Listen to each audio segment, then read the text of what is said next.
Hello and welcome to a presentation in the Early Childhood Voices 2022 conference. We will be talking about the description of 3 implementation models of a dual language program. My name is Catherine Lemers, and I'll be co-presenting with my supervisor, Andrea McLeod. We are from the Multilingual Families Lab at the University of Alberta in Canada.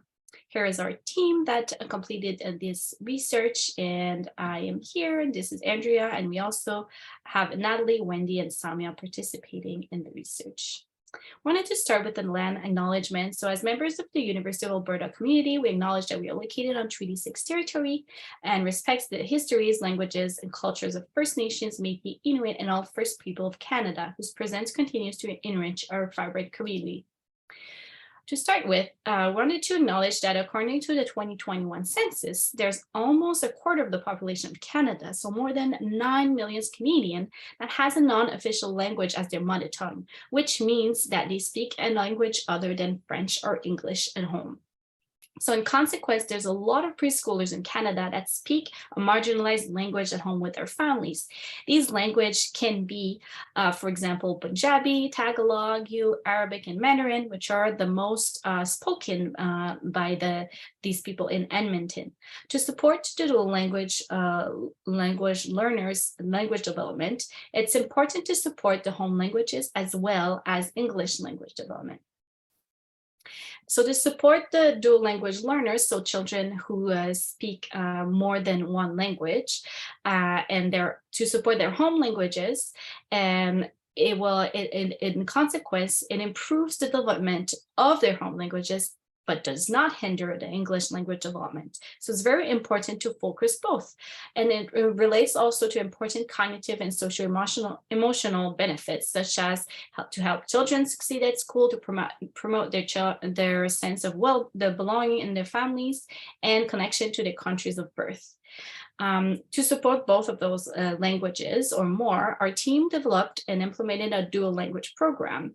And this program can be from 4 to 8 weeks. It's usually 1-hour sessions. We build those sessions on a theme that is for shared context, and it builds on children's world knowledge. So we usually use themes that are relevant for home and preschool, such as family and food. We use dialogic reading to introduce theme and key vocabulary words. So we ask questions during the book. We also carry over those vocabulary words that we chose in a theme to other types of activities, such as imaginary play and crafts and songs, for example. And we make sure to integrate the language of the community as well as the home languages of the children. We make a space where we encourage, promote, welcome, and use marginalized languages that are spoken at home in our program. Our goal was to analyze 3 different implementation models of our dual language program over the course of 1 year in Edmonton and Alberta, Canada. So it was over the period of 2020 to 2021. More specifically, we wanted to understand the nature of the local implementation, setting, and partnership, to evaluate the delivery of the program, as well as to evaluate the advantages and disadvantages of each model. So the first program, so the programs are very, very similar. They all come from the same principles. They only had some slight differences. For example, the model 1 was in person, as the 2 other models were online. So at that time, we were able to go in person with some the COVID-19 restrictions while following the safety guidelines.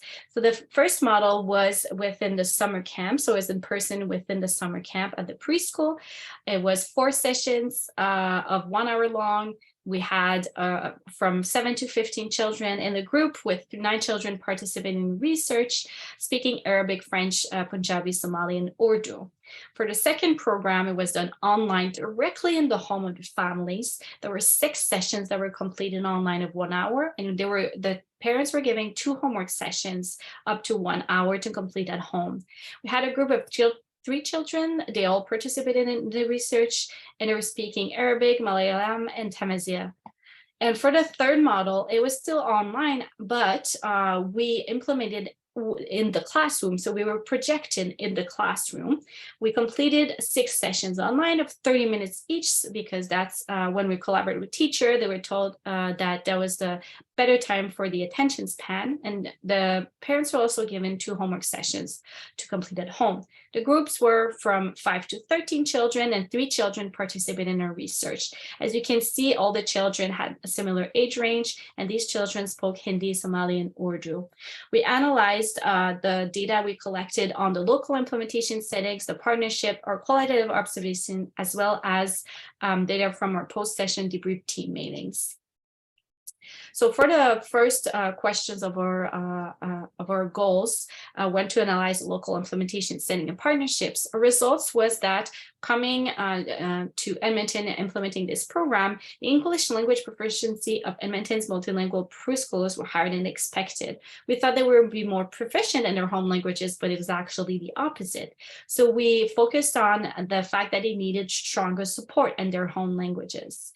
We had a lot of support from the preschool when we integrated the summer program. A summer camp coordinator helped with inscription, recruitment, they provided time, room, and teacher support. We also informed by our partner, preschool partner, that a lot of families didn't have access to technology. So for model 2 and 3 that were online, we lent them tablets, included data for internet. The preschool family engagement team helped for recruitment. We delivered tablets and materials right to their home.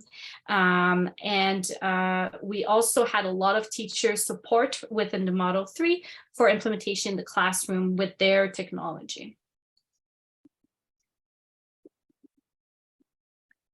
So in terms of the delivery of the program, we found that with Model 1, we had a good retention of children that was facilitated by the integration in the summer camp.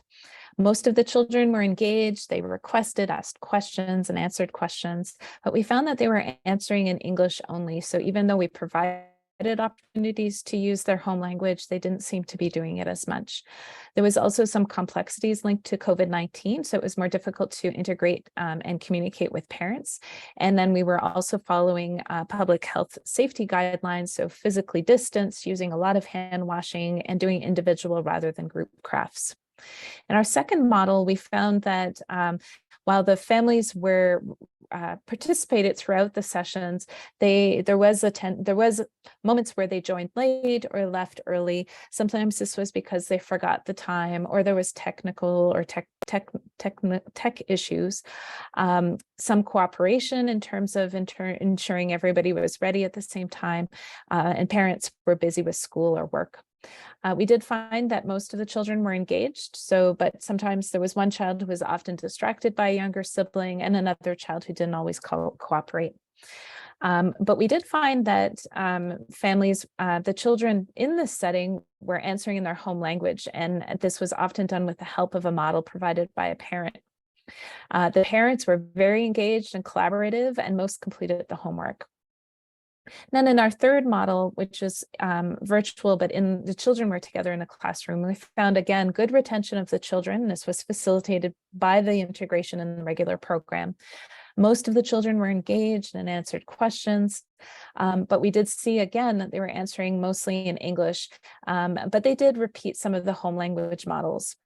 And then we saw that parents, because we were reaching out to them again, also were engaged and collaborative, but they did not complete the homework. So that lack of regular contact with us meant that they were somewhat less likely to complete some of the homework activities. So altogether, we see that Model 1 had some advantages, such as in-person relationship with the children, providing models for teachers, but there's some disadvantages. So with COVID, we could not communicate with parents, and the communication was done with masks, and it was harder to bring in a larger group of research assistants who were multilingual. We weren't able to integrate the home languages as well as we had hoped, and there was no direct advantages for parents. In terms of the second model, we saw that the positives was that this broke some of the isolation families were encountering with COVID, and providing tablets facilitated access to the program. We were able to provide models for families, and that was helpful. And the families developed this trusting relationship with us and provided models in their home language, and integrated the books as well. Some of the negatives included tech issues, distractions at home, and availability of the parents at sometimes. And there weren't any direct advantages for the teachers. So our Model 3 was a way for the teachers to have visitors in the classroom at a time where that was limited. We were able to bring our expertise to the classroom, and it provided models for the teachers to think about how they can integrate the home languages there. They were able to also provide models in home languages with translations and the use of multilingual books. Because it was online, we did have a few tech issues, and there was also some limits in terms of available technology at the preschool. And we saw a better ability to integrate parents in this session than when we were in person during the summer camp, but not quite as great as when it was done with the parents at home.